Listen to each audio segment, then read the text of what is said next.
안녕하세요. 냠냠코딩입니다. 자, 이번 강의에서는요, 우리가 이제 이 앞 시간에 파트 1 강의를 통해서 DX11을 이용해서 어느 정도 그래픽스 프로그래밍에 필요한 기반, 뭐 엔진 구조부터 또 렌더링 하기 위한 뭐 그런 시스템부터 뭐 그런 것들을 우리가 이제 만들어 놨었습니다. 만들어 놨고, 자, 이제는 어, 이번 시간에 들어갈 건 뭐냐? 음, 신뷰랑 게임뷰를 우리가 이렇게 화면을 나눠서 신뷰에서는 에디터를 통해서 조작을 하고요. 게임뷰는 실제 카메라가 바라보고 있는 위치에서 화면을 보게 만들 겁니다. 그래서 전체를 3인칭으로 바라보는 씬뷰가 따로 있고요. 음, 그리고 실제 게임이 빌드돼서 화면에 보일 이 게임뷰가 따로 두 개가 구현되어 있다고 보시면 됩니다. 지금 이렇게 두 개를 만들어 놨고요. 그래서 이 부분에 대해서 좀 설명을 드릴 겁니다. 그리고 DX11과 그 DX12로 또 전환을 하는 과정을 다음 시간에 아마 진행을 할 겁니다. 그래서 앞에 이제 제가 샘플 프로젝트로 만들어 놓은 뭐 여러 가지 구조들은 대략 전부 그 전반적인 구조가 다 잡혔고요. 이제 그 구조랑 기능들을 하나하나 직접 개발을 해 나가면서 같이 만들어 나가 보도록 할 겁니다. 자, 그리고 그 앞에 11로 만들어진 구조를 이용하셔서 만약에 나는 11로 충분히 뭐 렌더링이나 그래픽스나 이런 것들을 공부를 하고 싶어 하시는 분들은 11을 통해서 계속 학습을 진행을 하시면 됩니다. 진행을 하시면 되고, 그리고 이제 이쪽 11을 우리가 바꿔가면서 이 그래픽스 파트 2 강의를 계속 진행을 할 건데요. 이 강의는 이제 실제 엔진의 뭐 여러 가지 기능들, 왜냐면 게임 엔진이 그래픽스만 필요한 게 아니에요. 여러분들 아마 아시겠지만, 어, 렌더러를 만들어 보는 거랑 게임 엔진을 만들어 보는 거는 좀 많이 차이가 있습니다. 여러 가지 기능들이 많이 추가가 돼야 돼요. 스크립트도 들어가야 되고, 뭐, 여러 가지 툴에서 사용될 것도 필요하고, 또 파일 저장하고 출력하고 그런 부분들도 필요합니다. 리소스도 관리를 해줘야 되고요. 그래서 요 차이가 있어서 저걸 통해서 렌더러를 이용하셔갖고 DX11로 쭉 가실 분들은 아마 자료가 많이 있을 거예요. 찾아보시면. 그래서 우리는 이제 DX12와 게임 엔진을 이용해서 실제 엔진 프로그래머 또는 그래픽스 프로그래머가 서비스 되고 있는 게임 엔진상에서 작업을 할 수 있게끔 여러 가지 기능들을 추가를 해볼 예정입니다. 자, 그래서 첫 시간에 오늘 기능이 추가가 될 거는 아까 잠깐 보여드렸지만 씬뷰와 게임뷰를 나눠서 화면을 그릴 거예요. 그래서 유니티 엔진도 보시면 이렇게 씬뷰가 따로 있고요. 그쵸? 여기서 뭐 이렇게 에디터 이런 것도 보이죠? 아까. 그리고 이 씬뷰에서 조작해서 카메라가 바라보고 있는 이 게임뷰. 실제 빌드가 되면 실행될 화면이죠. 그래서 이 게임뷰도 따로 기능이 구현이 되어 있습니다. 그래서 그 기능을 추가를 하셨다고 보시면 됩니다. 그래서 어떻게 좀 달라졌냐? 뭐 이 기본적인 이론에 대해서는 여러분들 잘 아시겠지만 카메라를 두 개를 두는 거예요. 카메라를 두 개를 둡니다. 이렇게 3차원 공간이 있다고 가정을 하면 내 게임뷰가 바라보는 카메라는 실제 게임 안에 배치된 카메라 게임 오브젝트가 바라보는 이 화면 공간입니다. 이 화면. 근데 우리가 이제 이 위치를 뭐 카메라를 옮기고 회전시키고 이런 작업들 해야 되죠? 그러면 실제 우리 눈이 바라보는 위치 게임 엔진에서 여기에도 또 카메라가 하나 더 있는 거예요. 자, 그래서 얘가 바라보는 위치가 씬뷰가 될 거고요. 얘가 바라보는 위치가 게임뷰가 될 겁니다. 그래서 유니티 엔진도 이렇게 씬뷰와 게임뷰로 나눠져 있죠. 언리얼 엔진도 아마 두 가지로 나눠져 있을 겁니다. 그래서 카메라를 두 개를 이제 구현을 할 건데, 크게 바뀐 건 뭐냐? 제가 카메라를 두 가지로 나눠서 구현을 했습니다. 기존에 우리 카메라 클래스를 상속받고 있는 카메라, 신 카메라와 에디터 카메라를 하나 더 추가를 해줬어요. 근데 에디터 카메라에는요, 렌더 타겟을 하나 더 추가해줬습니다. 왜냐하면 결국 이 화면에서 보여지는 화면에 그려지는 그림이 서로가 다르거든요. 이 뷰 행렬이 바뀌었다는 거는, 뷰 행렬과 투영 행렬이 바뀌었다는 건 버텍스 쉐이더에서 실행될 코드가 들어갈 행렬이 다르다는 얘기예요. 그렇기 때문에 서로 그려져야 될 화면의 위치가 지금 다릅니다. 그래서 제가 게임 뷰는 살짝 카메라를 앞으로 옮겨놨고요. 씬 뷰는 살짝 뒤로 옮겨놔서 더 작게 보이는 것을 확인할 수가 있습니다. 자, 그래서 방법은 내가 이제 씬뷰에서 있는 카메라로 좌표들을 다 계산을 한 다음에 렌더 타겟, 요 렌더 타겟에 그려주고 화면에 그려줍니다. imgui의 이미지 함수로 띄워주고 있죠. 그리고 게임 뷰는 자, 화면을 그려주는데 원래 게임 안에서 사용될 카메라 메인 카메라 기준으로 물체를 그려준 다음에 우리가 프레임 버퍼라고 하는 수압 체인을 만들면 생성되는 버퍼가 있었죠. 그 프레임 버퍼 안에다가 물체를 그려주네. 이 친구는 이제 프레임 버퍼의 이미지로 에디터에서 렌더링 해주고 있는 겁니다. 자, 그래서 우리가 조금 자세히 볼 것들은 이쪽을 좀 살짝 봐주면 돼요. 그래서 기존에 원래 여기서 물체를 그려줄 때 여기서 그냥 게임뷰 하나만 이렇게 그리고 있었을 거예요, 저희가. 그쵸?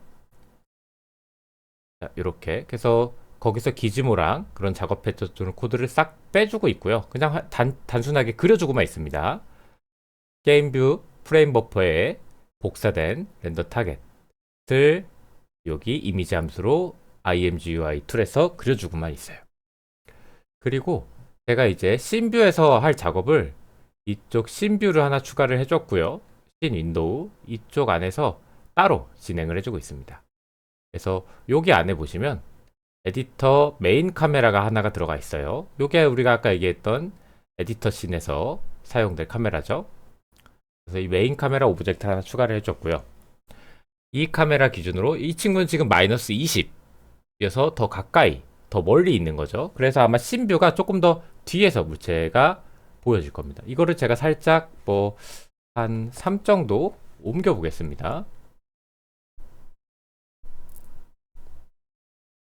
자, 그러면은 지금 카메라가 오른쪽 갔으니까 물체가 왼쪽으로 갔죠?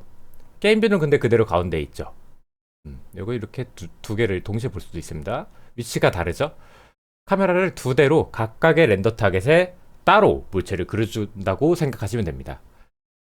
그리고 똑같이 에디터 업데이트를 해주시고 우리 원래 게임뷰에서 진행했던 그 코드들 있죠?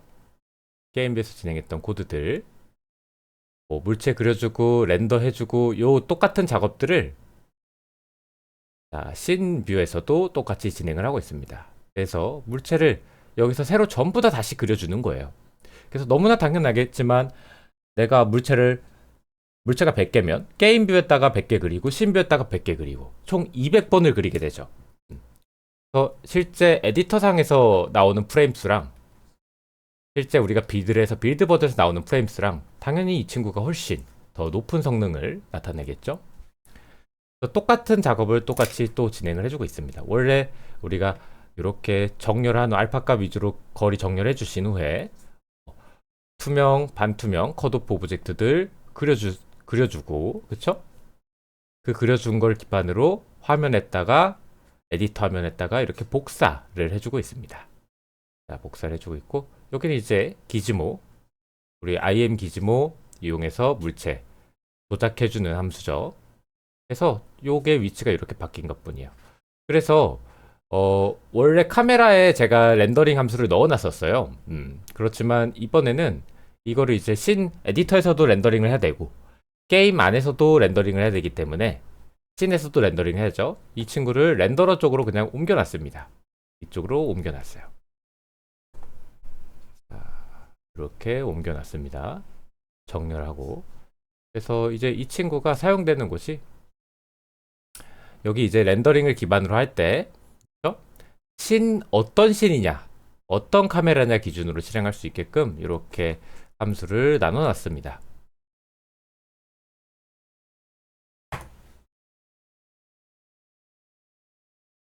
자, 이게 어디 사용되고 있는지 이렇게 보시면 렌더러,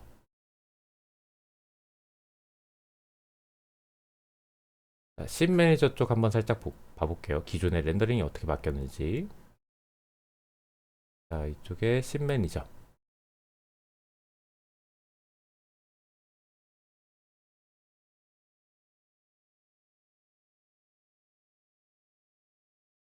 씬 렌더, 똑같이 진행을 해주고 있죠.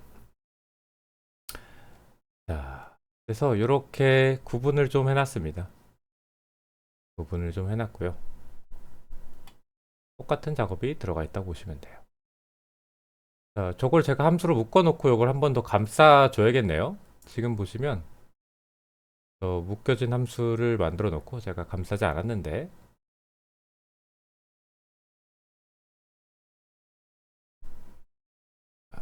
저거는 제가 이제 업데이트를 해가지고 깃에다가 리팩토링으로 올려놓도록 하겠습니다. 일단은 아마 함수로 보시는 것보다 한 줄씩 보시는 게 더 이해가 빠르실 거예요.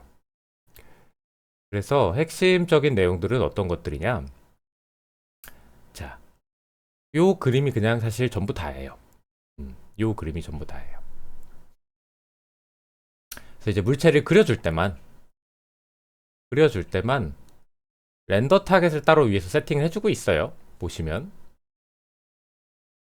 자, 카메라에서 렌더 타겟을 가져와서 씬 윈도우죠. 해당 렌더 타겟을 지워주신 후에 뎁스 버퍼도 지워주셔야 되죠. 그리고 바인드 렌더 타겟으로 위에서 안에서 OMset 렌더 타겟이라는 함수를 호출해주고 있습니다. 렌더 타겟 세팅해 준 후에 물체를 쭉 그려주면은 이쪽 렌더 타겟에 이제 물체들이 쭉 그려지겠죠. 그리고 물체를 다 그리고 났으면 우리 원래 스왑 체인에 들어있는 렌더 타겟, 디폴트 렌더 타겟이죠. 프레임 버퍼라고 얘기하죠. 그 프레임 버퍼 쪽으로 다시 세팅을 해주고 있습니다. 자, 그래서 양쪽의 이미지가 잘 보일 수 있도록 씬 뷰와 게임 뷰를 구분해서 나누어 두었습니다. 그래서 이쪽에 있는 거를 조금 더 우리가 좀 더 확실하게 복습을 해보자면 최종적으로 자, 씬 뷰는 에디터 카메라 기준으로 물체가 그려지고 있고요. 게임 뷰는 메인 카메라, 실제 게임에 빌드돼서 화면에 나올 이 메인 카메라 기준으로 물체가 그려집니다. 그리고 에디터 전용 렌더 타겟을 따로 쓰고 있고, 여기는 이제 기본 스왑 체인에 들어있는 공용 렌더 타겟, 프레임 버퍼라고 우리가 얘기를 하죠. 프레임 버퍼 안에 들어가 있고, 그리고 씬 뷰에서는 이제 우리가 오브젝트 뭐 이동, 회전 이런 것들을 줄 거고요. 여기는 실제 어떻게 화면에 그려지는지 그 부분만 우리가 볼 수 있는 겁니다. 그래서 이쪽 거를 우리가 실제로 조작할 수는 없어요. 결과를 보기 위해서 만들어진 화면이라고 생각하시면 돼요. 자, 그래서 쭉 이런 기능이 구현이 됐다고 생각하시면 됩니다. 그래서 강의를 한번 보신 후에 요 문서를 한번 쭉 읽어주시면서 다시 복습을 좀 빠르게 하셔서 어떤 의미인지 파악을 하시면은 조금 더 빠르게 학습이 가능할 것 같습니다.